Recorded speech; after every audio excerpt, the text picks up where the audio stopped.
Welcome to Complete Intro to Motion Design, where you'll learn everything you need to know to get started in the world of motion graphics. Let's do it.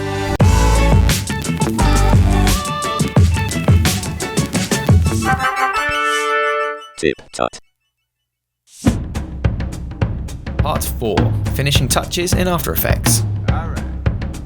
Hello everybody and welcome back to TipTut and welcome to the final episode of Intro to Motion Design. So far we've created all of the basic animation for our little character here. You can see that he's sitting on his log, rocking back and forth.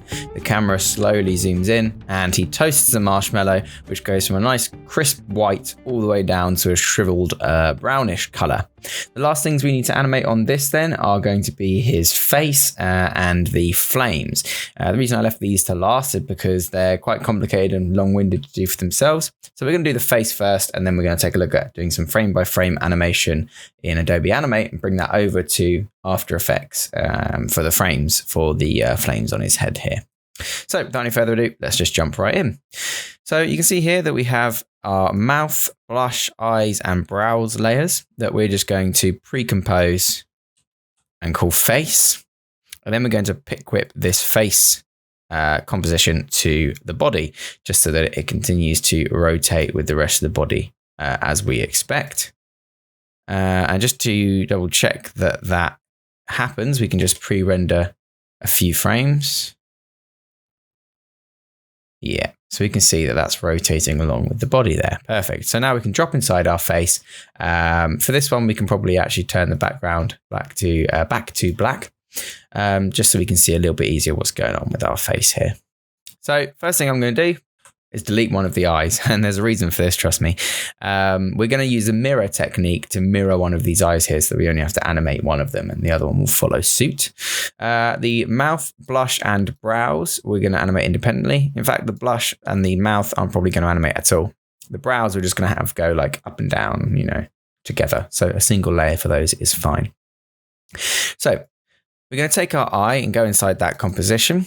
And inside this comp here, you can see that we've got two layers, the shading and the rest of this eye. So if we want to animate this properly, we're going to need to separate those out. So I'm going to grab my ellipse tool. I'm going to alt click on this stroke box until the stroke disappears. And then I'm going to give the fill color the same color as the eye. I'm going to grab this roughly the center of our eye shape here. And clicking and dragging whilst holding Control and Shift, I'm going to draw a circle that's the same size. We're going to rename this one eye, and we'll just pop it below the two that we've already got, and we'll hide those. Then I'm going to duplicate this layer, rename that pupil, and I'm just going to scale it down a little bit. And I'm going to show the old pupil layer, and I'm going to eyedropper that to be the correct color, and then hide it again. We can then position this up in the top left, like so. But we can see that that's now overlapping our eye shape, being too out the other side of it. So we just need to duplicate our eye layer, drag that above the pupil, and turn the pupil's track matte to that eye layer, which then will cap it to that existing area. Then it's just a case of moving this pupil around a little bit. So we'll grab our pupil layer, we'll grab the position tool, and let's go maybe 1 second in and keyframe position. Move, say, half a second over and just move that a little bit around. As he's kind of not doing much in the main scene, we don't really need to worry about his eyes following anything. So we're literally just going to add in some random small motion just to make the movements look natural. And they don't always have to take half a second. They could be maybe a slightly quicker movement if it's a shorter space. And then I'm just going to copy my first frame again so that we know that it loops back. I'm going to control click all these layers and then hit F9, and that will make them perfectly easy eased, which is what we want. In fact, if we grab all of these, we could probably pull out this handle so that it whips a little bit more. Motion wise, we'll look at that. Yeah, that looks good. Happy with that. Just going to open up my preview, cache before playback, make sure that's turned on. Cool, that looks pretty good. So we can just copy these keyframes and paste them again to duplicate them. And then we've got some good eye movement throughout our entire composition.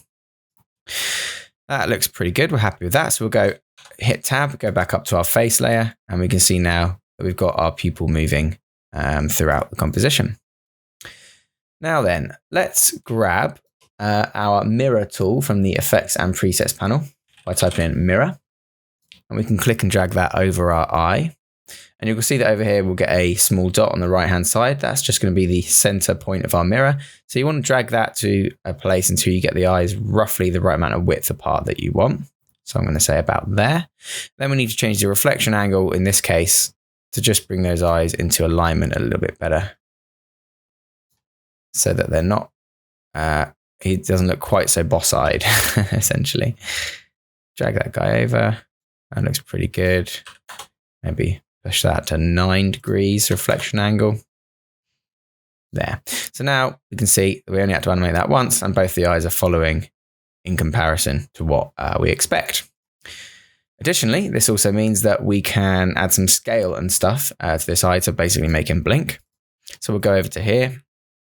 We will select our bottom eye layer, and we will pick our pupil and our eye2 layer to this, so that when we start to scale this up and down, everything else follows it as well.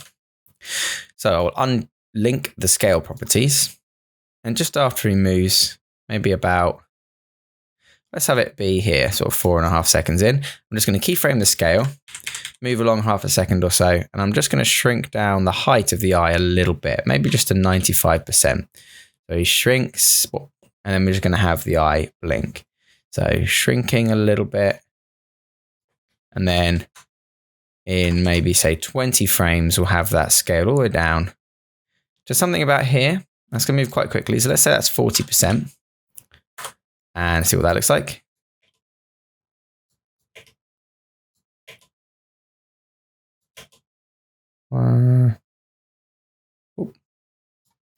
That's pretty good. So we'll F9 that. We can then, actually, I don't think I like that slow into the quick. So we'll just delete that middle keyframe and it'll go all the way down.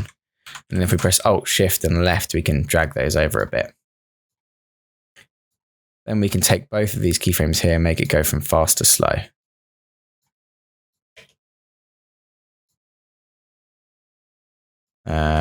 Slow to fast, rather. That looks better, I think. We have our eye shrinking there, which is good. We can then select all 3 of our layers and hit Control-Shift-D, and that will split them. Pressing Control, close square bracket will push them above all of your other layers, and you can make sure that you're deleting the right ones then. That's going to have our eyes shrink down.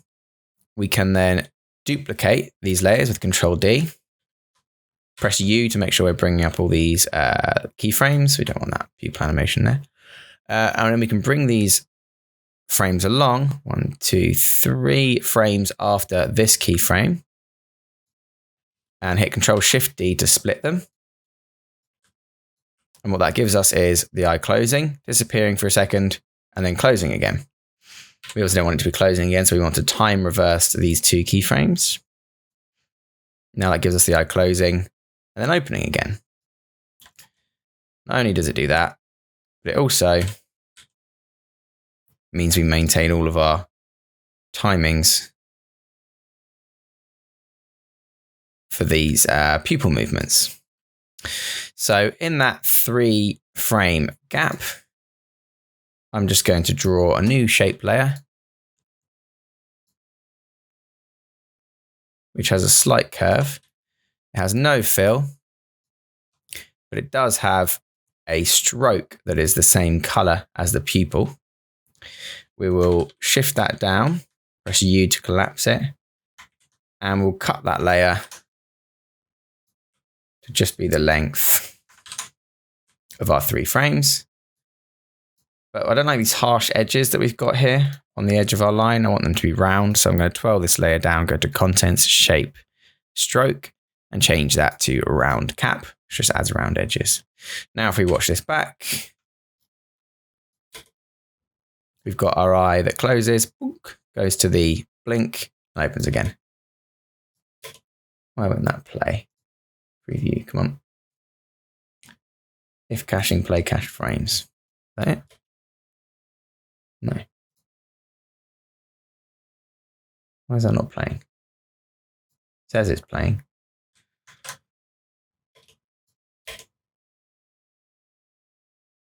I run out of RAM or something? That's okay, I can scrub through for now. Don't know what's happening there. So we can have that shrink, goes to our other eye, opens up again. It's pretty good. And then we can just copy these keyframes again. Paste them over here when we want our second blink.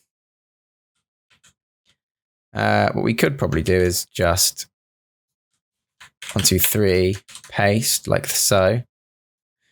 Duplicate that layer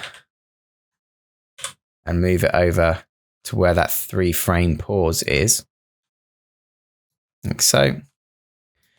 And then split.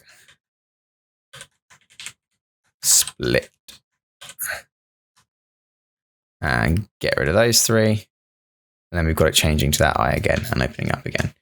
Okay, so now when we go back to our face composition, we've got eyes that move around, blink, and blink again. Oops, I quite like that little blink, that's nice.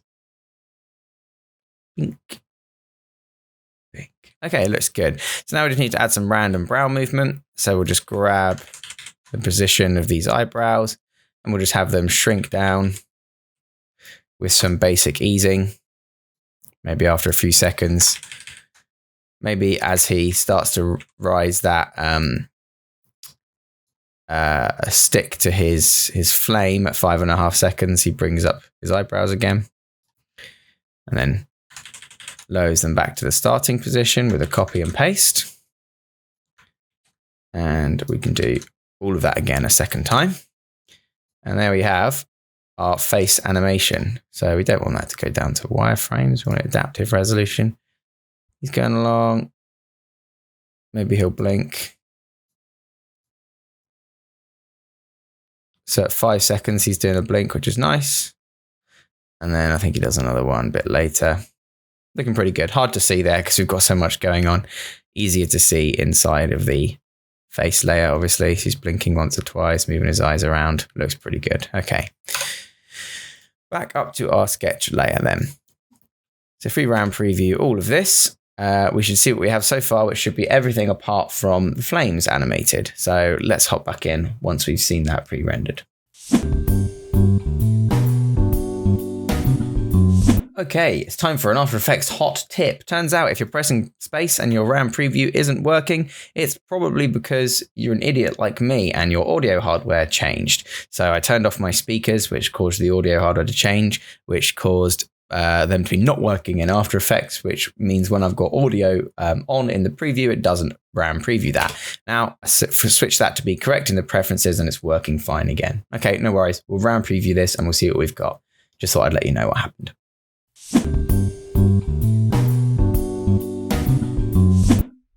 Okay, so here we are with the RAM preview. That's looking pretty good, actually. I'm quite happy with that. What I might do is increase the speed of his blink a little bit. It seems to be a little bit slow for me. You can see here, I like the way the eyes move, and then the blinks are really quite slow. So we'll just speed up that blink, I think, and then we'll move on to the flames. So I'm just going to grab the first keyframe of each and Alt Shift it over by 10 frames just to speed up that little section there. Okay, looks pretty good. Let's save that. Go back to our Sketch 1920 layer, and it's time to work on these flames now. So I'm going to actually animate these frame by frame using Adobe Animate and then bring them back into After Effects. So it's time for what might be the greatest crossover event in TipTut history. You've probably already seen this tutorial, and it's because I was doing it for this very video, but I figured it would make a good tutorial by itself. So we're going to jump over to that. We're going to do that section, and we're going to come back, and then we're going to finalize everything for our finished motion design animation. So go. Let's look at how to animate some cool flame effects inside of Adobe Animate 2020. Let's do it.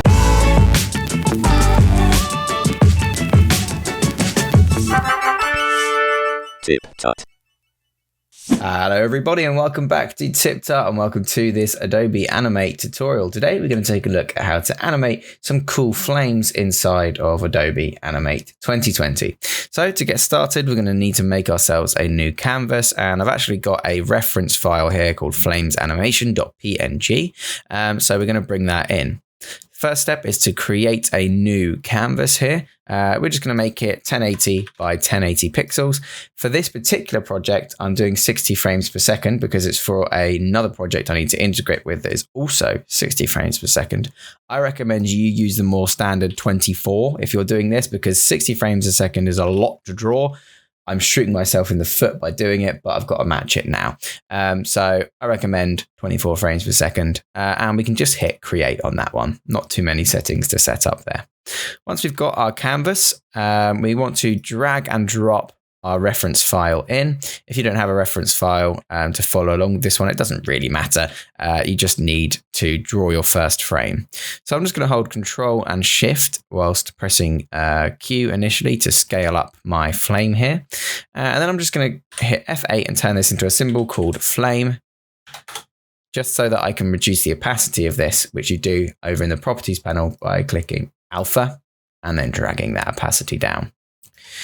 We can then lock this layer later on, but I would just like to start off by saying, if you haven't watched my intro to Adobe Animate series, which I will link for you in the description and on screen now, I recommend you go and do this because there's going to be a few things I skip over, but if you're happy to kind of just follow along, you should be able to do it without watching that anyway.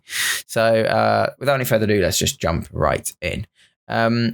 First thing we need to do is go up to our timeline layer here and decide how long we want our animation to be. I think 1 second is fine. So I'm just going to click over on my 1 second option here, and I'm just going to hit F5. And that's going to introduce a bunch of copied frames so that when we scrub along our timeline here, this flame remains constant on screen for a second. We're then going to add a few layers on top of that. 3 should do for now. And we'll just name those bot, mid, and top, as if we were playing League of Legends. We want a new frame for every drawing of these. However, this is where we're going to introduce the roughs. Oh, I'm thinking of that. Let's add a new layer called rough, actually. So I'm going to select all of these frames on the rough layer, and I'm just going to hit F7, which populates that with a bunch of blank keyframes. Then I'm going to select the first one of these frames. And over on my canvas, I'm going to press Shift and B to bring up this really cool new vector brush over here, this fluid brush tool, which has a lot more options than the normal brush tool inside of Adobe Animate. So we need some colors to work with. So what I'm actually going to do is grab our original layer here, select our symbol and just drag that opacity back up. Then on a new layer, which I'm going to call palette, and drag below the roughs. I'm just going to eyedropper some of these colors. And with the blob brush tool, I keep calling it the blob brush tool, with the fluid brush tool, we're just going to paint ourselves over a little palette in the corner. So I'm just hitting I and then Shift B to bring up these colors that we require. And these are just for reference really, because obviously you can change them later on, but make sure you just get the colors that you're happy with. I'm going to select my dark red then. I'm going to click my symbol again and just reduce that opacity down. And really we only need this layer here for the first frame. So what I'm going to do is just lock it. And then grabbing my blob brush tool with Shift B, I can start editing these settings over on the right hand side until I get a brush that I'm happy with. Now this is what I've determined I'm happy with. It might need to be a bit smaller for this particular project. So I'm just going to drag that down to a nice even 10, if I can do so. There we go. That's just going to make a nice solid line. Now I've dragged the stabilizer all the way up. If I remove it, you can see exactly what happens. It kind of smooths out everything that you need to make your lines a little bit smoother. There's also curve smoothing, which smooths any sort of rounded shapes here. Roundness is affecting obviously the roundness of the brush, so it makes it a little bit more calligraphy style if you drag that all the way down.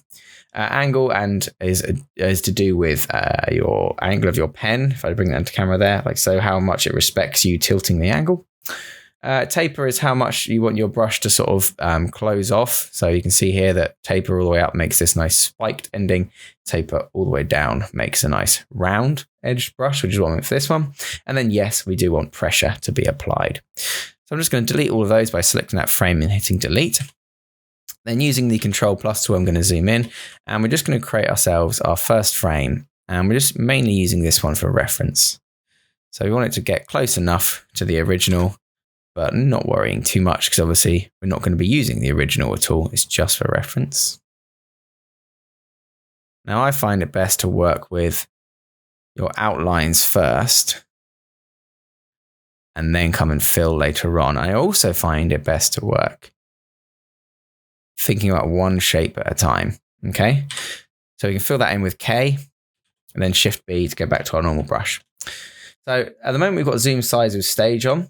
So what that does is I'll show you, if we currently draw with Shift B a single line like so, and then we zoom out and draw a single line, it maintains that size. If we check that off and we draw a single line and then zoom in and then zoom in again, you can see that that becomes thinner and thinner and thinner depending on how far we are zoomed in or out. Now, that's just personal preference, how you'd like to work. I like to actually leave that on so I know that I've always got the same size brush regardless of where I am and what I'm doing, how far zoomed in or out I am. So I'm just going to take my rough frame here, and basically as long as you keep this guide layer underneath your shapes visible, so if I just go to hide that, as long as you keep this layer visible and you make sure that your last frame starts to move back towards this shape, then you'll have a perfectly looping animation as well. So that's what we're going to try and do as we move forward through this shape. However, at the moment, you can see that I can't actually see the previous frame that I've just drawn. If I press comma and full stop, I can move back and forth in my frames with the keyboard, but we don't have onion skin turned on. So that's just this little symbol up the top here. We can just turn that on. And you can see that once it's checked, and we draw a new shape on our second frame, our previous frame will be onion skinned with a certain color. If you want to go to the onion skin options, you can right click on that and just choose advanced settings. And you can do things like choose the range of frames that want to be shown. So it's previous to, next to, how opacityed, how much see-through there is basically, and how little their see-through is. And whether or not you want to show keyframes or anchor markers and all this other stuff. And you can adjust the range like so. You can also choose whether you just want to see outlines. Now, outlines for this one might be quite useful, so that's what I'm going to leave on.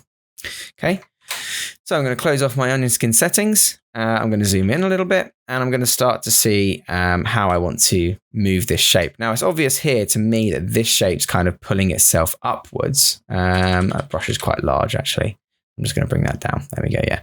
This shape seems to be pulling itself upwards. This section seems to be kind of like in a swooping motion, and this section seems to be coming out and swooping like that. So that's what we're going to try and replicate in our animation here. Basically, it's just a case of seeing where and how your flame is going to be moving. So we can see at the moment that the bottom of this flame here, if this blob were to start pulling upwards, that's going to be pulling some of this flame away. So it'll be thinner at that section. And then in the next frame, it will be slightly taller there. Okay. Again, this section will be slightly thinner because this frame is going to be pulled up further. Same goes for here. Slightly thinner, and taller. And same goes for there. I'm just going to grab my eraser tool and erase that ruined bit, which I did quite badly. And then fill out this section.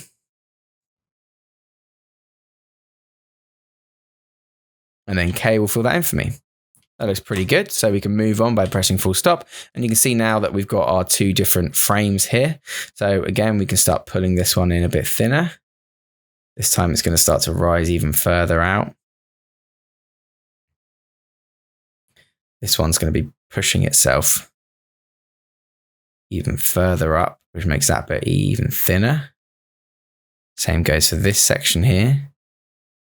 A bit thinner again. And then this bit I want to keep fairly solid along the bottom because you want some kind of rigidity. Pressing K will fill that. And you can start to see already how this is going to move. Okay, it's starting to grow out. Now for this particular one, I wanted the fire to look a little bit liquidy, but if you wanted it to be a bit more spiky, you know, with spike tips like so, then there's no reason you can't do that. So basically that is the process. I'm just now going to go through and do all of this base layer, and then I'll get back to you guys at the end of that time lapse.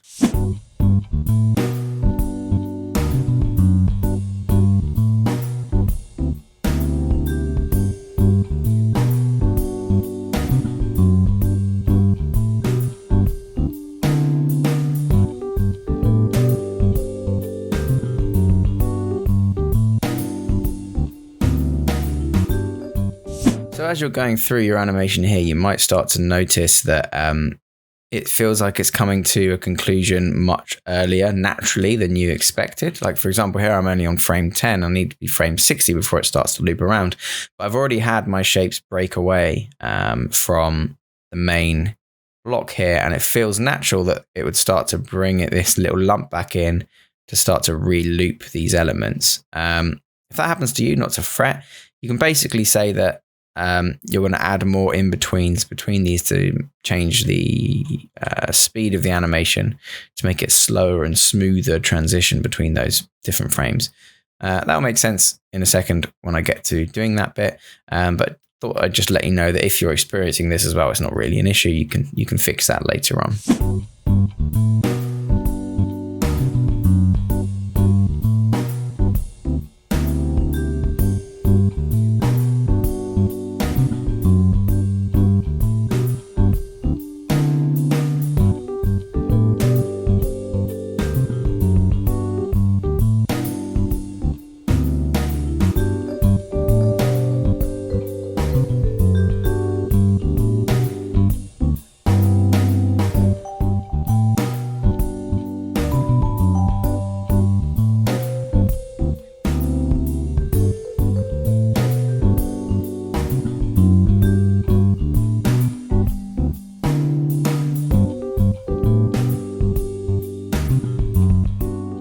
Okay, so I feel like I've reached the natural end of my animation here, but as you can see, as the first shape here starts to move back towards this shape from the beginning, we're left with all these sort of extra shapes here that don't quite finish their natural movement before it's supposed to loop.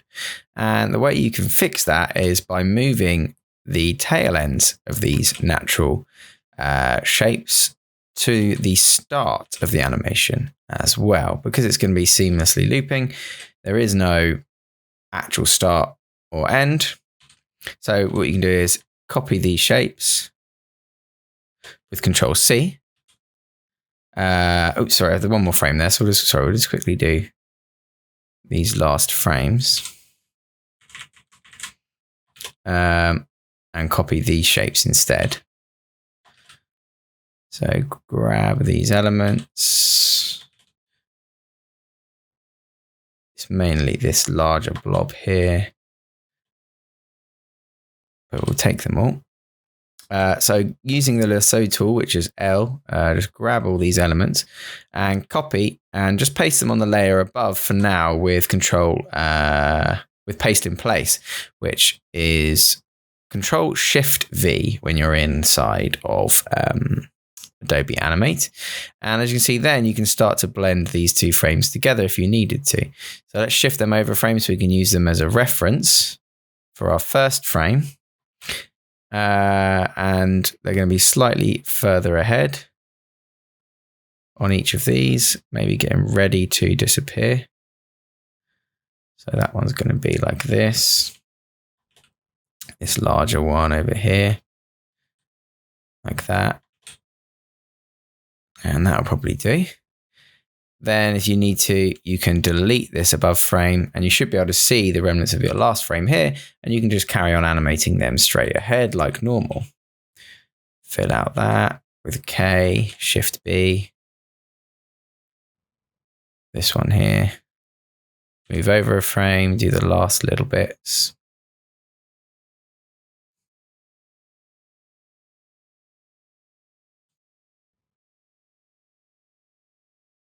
There. Now you should have that looping. So starting off, expanding, and then starting again. So if you want to see how that loops, you can turn on the looping options here and just drag that looping to the frame limits that you want and just hit play. And you can see that we're starting to get this kind of bursting motion there, which is quite nice. However, this only fills a third of a second and we want it to fill a full second. So what we're going to do to make sure this loops properly and to use it as the basis for the rest of our animation as well, we're going to drag this last frame over here. Probably helps if we clear the rest of these spare keyframes like so. And we're just going to then space out these 20 frames into the 60. So how many do I actually have? This is on frame 19. So if we give each of these 2 keyframes in between them, or in this case, 1 keyframe in between them, that will space them out in between the timeline. We can then hit F7 between each of these. And this gives us just 2 frames that we can create a tween for. So if we change our advanced onion skin settings to only show 1 frame previous and 1 frame after, no, is that not going to 1? Is it because they're locked together? 1, 1. Next 1. Come on, there we go. 1 frame previous and 1 frame after, we can now see quite clearly where those 2 changes will be. And we just simply draw the in-between. So we just do that. This creates a longer, smoother animation and fits it in between the amount of frames that we want. So let's do that.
Okay, and there you have our first looping section of the fire. Now, the other segments for the orange and the yellow are the exact same process. I'm not going to bother showing you that. I'm just going to jump right ahead to where it's completed now, and you can see the finished product.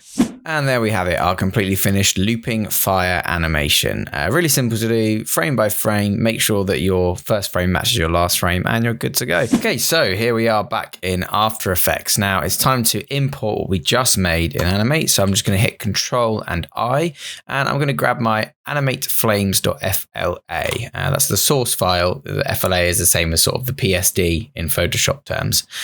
You want to save your imported files to a folder somewhere, so make sure that that is local to you and will be able to be seen by the After Effects software. And that's going to be very similar to when we imported our Photoshop file at the beginning. I'll create a folder with all of our assets, 1 for each layer, and a composition inside of which there will be a SWF file, which represents the piece of animation per layer that you just made inside of Adobe Animate.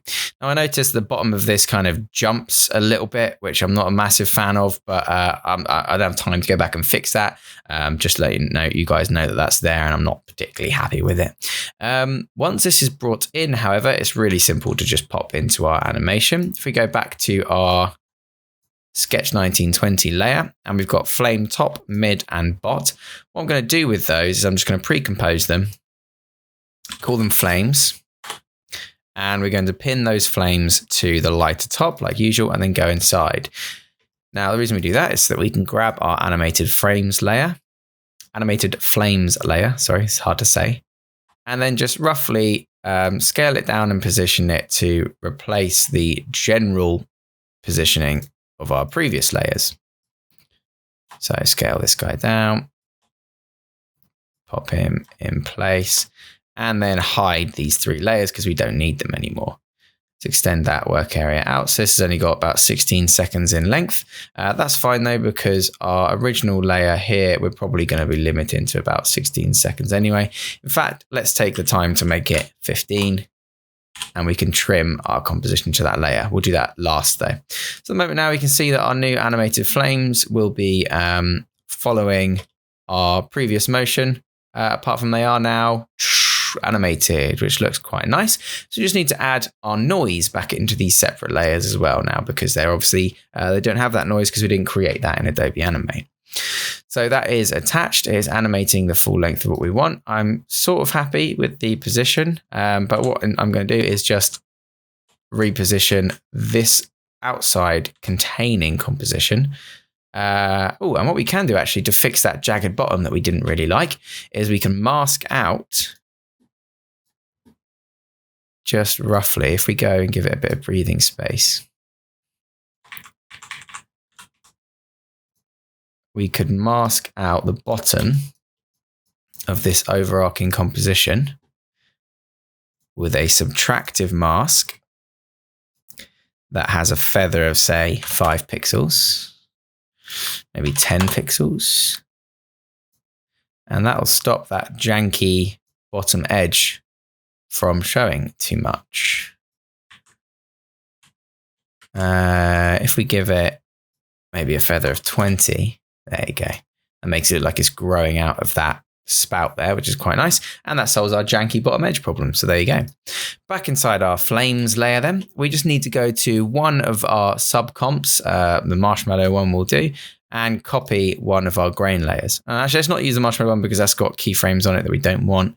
So let's just take this layer here from our arm and go back to our flames composition here. We can probably look at this in full quality preview and paste in our random grain effect, from which we will delete the mask and we're left with our previous grain. So same thing as the first part of this tutorial. Going to grab that base color, choose a darker color of it here. Maybe something like that. Probably should be grabbing that from my color palette actually. So I'm just going to search for that in my project panel, which I now obviously will never be able to find. If we go to Sketch 1920 layers maybe, and then it should be near the top somewhere. Palette, is that it? Yeah, there we go. Let's do it properly. Might as well do it properly. Let's grab our grain layer and eyedropper this dark color. There we go. Drag that to the bottom for now. So we've got our grain now on our correct color. This darkish purple looks quite nice. Just going to drag that over our flames like we did before. Pop it on top of flame bot, duplicate flame bot, drag that above the grain, and you'll see that it's already started to crop that color off for us, so that when we grab our mask tool like we did before and we mask off this shape, it's going to create some really nice grain for us here. Go down to our mask, feather that by about 100 pixels, maybe 200. And we're actually just going to move the whole thing down. That looks pretty good. So now we want flame bot showing, we want the grain showing, but the mask for the grain hidden. Then we want this guy showing and this top guy showing as well. Now, why flame mid has got some of that grain showing through. I don't know. That'd be because that's the original animated layer there, which I've done wrong. Never mind. This isn't the animated one at all. Let's grab that grain layer and cut that. My mistake, sorry. And we'll just pop it inside our animated flames layer, which is the layer we want to be working on, composition rather. Going to grab my palette too, going to pop that inside animated flames. And this time it'll actually work. So we grab our flame bot, we duplicate that, pop it above the grain and maneuver the grain layer into position like so. And there we go. You now see it working as intended. I will, however, now adjust these settings, maybe make the mask so like a 600 pixel mask. That looks pretty good.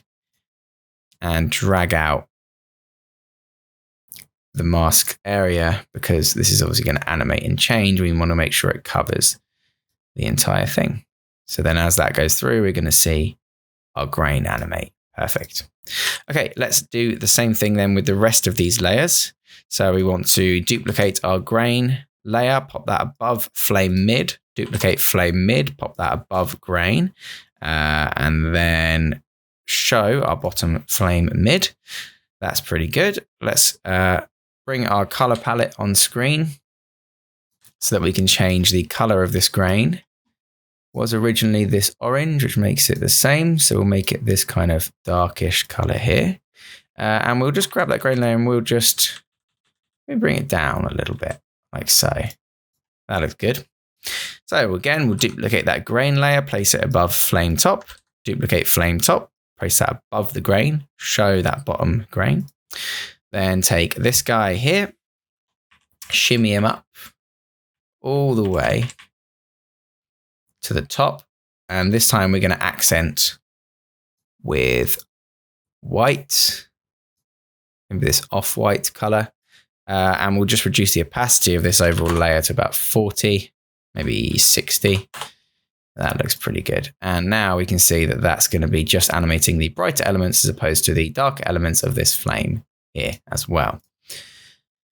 Pretty happy with that. You could go further and add obviously brighter elements on the orange here, but I quite like the fact that the darker part here is kind of the only grain shaded bit that you actually see. So we'll just quickly RAM preview that and then we'll take a look to see what it looks like at full speed. All right, so there's a couple of seconds of that RAM previewed. Looks pretty good to me. I really like the way it looks actually. So we'll pause that, we'll save, and we'll drop back to our main composition here where we can see it take place. Now, why isn't that showing up? Let's find out. It's because we have accidentally hidden that animate flames layer, which is not great. And there we go. We can see it coming in now. Now, this is the finishing touch that's going to add quite a lot of actual movement to our little dude here. As it moves and shifts around, however, it does look like, yeah, the lid there is going behind these flames. That's not correct. We want that lid complete to be below the flames layer. But we want the arm to be in front of it. Yep. It does look like we're going to have to just slightly adjust the position of that as well. Like so. Okay, that looks pretty good. And I think we might be somewhere close to done. So let's RAM preview this guy, have a look at what he looks like, and then get him exported. Okay, so just RAM previewed a few seconds, and I think this looks really good actually. Our guy's bouncing around, he's looking quite happy. There's quite a lot of nice movement going on in here, but one thing I will think I'd like to add is some animation to these vines, just have them swaying left and right, just because that overall part of the scene looks a little bit static still. So that's the final thing we're going to do. I think I popped those inside our background layer and then inside our trees layer, which was then duplicated. So we've got trees left and then this other trees left one here. So if we animate inside this one section, it will do both of them for us. Now we have our vines composition, which helps us because if we drop inside this, we can see we've got our animated grain on here, as well as our original vines underneath and the grain layer on top. If we move this vine layer, it's going to affect the grains layer too. So the best way to do this then might be with some kind of adjustment layer. Now, I've not done this yet, so this could all go horribly wrong. Let's try Control-Shift-Y to, oh, sorry, that is a new solid. What is the composition for layer new? General layer, Control-Alt-Y. So Control-Alt-Y will affect everything beneath it. Let's then do a, actually, no, let's not do an adjustment layer. Let's do a null. Control-Shift-Alt-Y to create a new null. Then let's parent all of these shapes to this null, meaning that whatever we do to the null, the rest of these shapes will do too. So before we parent that, we'll just position the null sort of somewhere up here in the middle. Reparent all of those. And now I just need to skew this null a little bit. So what would be the best way to do that? Vertical scaling, width scaling could work. There's probably a way to rotate or skew this with some kind of effect. If we go to effects and presets, maybe skew. Is that something? No. What about warp? Mesh warp, warp stabilizer, wave warp. Can we do the classic old wave warp here? Would that work? Probably not, no. Okay, let's see what we can do with a combination of subtle rotation and scale keyframes here. So at the start, let's scale and rotate these. Let's say it takes a second to go one way. So let's have them rotate maybe 2 degrees one direction, but scale back down the height by about 5. Because my worry is obviously these are going to start appearing behind the trees. So we might be able to fix that. So that's going to have them waving one way quite nicely. It looks all right. So we'll have them take a second or so to reach that apex by just adjusting these keyframes. So they'll go quite fast. So let's have that take 2 seconds actually. So it really slows down and then it waits a second and then reverses itself all the way to the other way. So it would go to rotation of -2. In the middle of that, it would reach 100, 100 again before going back down to 195. And then that would just go through 0. So we don't need to keyframe that. See what those look like. We'd have to have it speed up the rotation, but the scale to sort of swing like so. That looks pretty good. So we can copy these keyframes now, and after a second pause, paste them, and then time reverse them. So they swing back the other way. So it swings, swings, swings. Let's take a look at that swing. That looks pretty good, actually. So let's take all of these and paste them a few times. Now, my only concern is whether or not these are going to come off of the tree, but it doesn't look like they do. So that's pretty good. All right, great. Let's look at that on this trees level. RAM preview the first maybe 3 or 4 seconds and see what that looks like in real time. So it rests, comes through for 1 second, swings back the other way. And it would stop at 5 seconds. Good. So let's have a look. Yeah, that adds a lot of nice movement, actually. I really quite like that. All right, great. Save.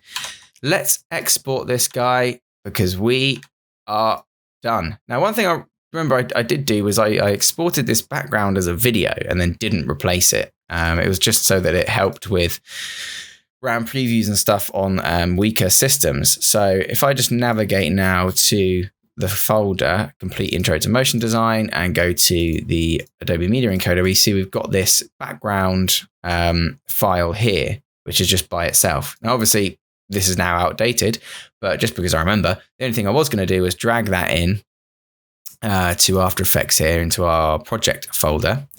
And then once it figures out what we want and hopefully doesn't crash anything, I was literally just going to replace that background composition with the video and hide the background composition. And that will just vastly reduce the amount of effort it needs to RAM preview this stuff because it's only RAM previewing a video as opposed to a collection of live shapes. That was it though. So don't worry too much about me forgetting that. Please don't be mad. All right, let's export this guy. One way to do it to get a completely uncompressed version is to go to Composition, Add to Render Queue, and then you've got your best settings and lossless already selected, and that will create an AVI if you're on PC or a MOV if you're on Mac. When I did this before, it was 10 gigabytes because it was entirely uncompressed. So what I actually recommend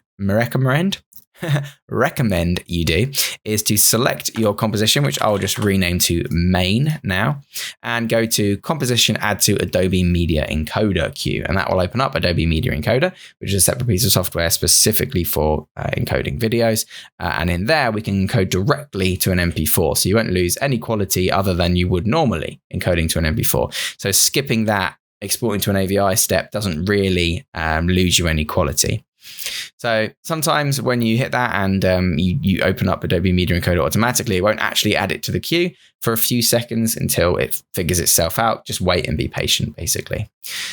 So you want to click on your preset option. It'll be blue there, and that will open up your dynamic link. Once that's resolved everything it needs to resolve, it will bring up all of your encoding options like so. I recommend H.264, which is your standard MP4 format, or HEVC, High Efficiency Video Codec H.265, which is basically the next step in H.264 encoding, where it has smaller file sizes but longer encoding times. Because I don't particularly care about file size, I'm going to choose H.264, going to leave all the other settings by itself, and then we're just going to hit render. And once that has finished, we'll be able to check out exactly what it is we've done. One mistake I probably shouldn't have done is put this in 60 FPS, but I wanted to see what it looked like in animation. I wanted it to be really buttery smooth and all that sort of stuff. And a lot of people are creating things in 60 FPS these days, so I wanted to check out what that would look like. It would be probably fine in 30 FPS, which would also make your computer run a lot smoother when rendering this. So let's take a look at what this is like once it's finished, and that'll be the end of the course. Okay, and here it is, the finished product. This has been a whirlwind of a journey, so I really do appreciate you guys sticking around and helping me out with this one by watching and sharing and enjoying. If you can think of ways for me to improve these kind of long format videos, then please do let me know. Something that I'm trying out. I tried out when I first started the channel and then wanted to try out again now, so that I could cover more projects sort of in depth. If you're enjoying it, great. Let me know by liking and subscribing and ringing the bell and all that stuff. I hate saying it, but YouTube basically forces you to do so. So that really does help out the channel and make sure that I can do more of this stuff in the future. So really well done if you've got this far. I know this has been quite the endeavor. You deserve a massive pat on the back. So go away, have a cup of tea and look at your lovely new animation, and make sure as well to sort of tag me on social media and stuff. I mainly use Instagram with anything that you do create using this series, and it'll be really interesting to see what you guys come up with. Thanks very much, everyone. Thank you for sticking with me this long, and I'll see you next time on another episode of TipTut.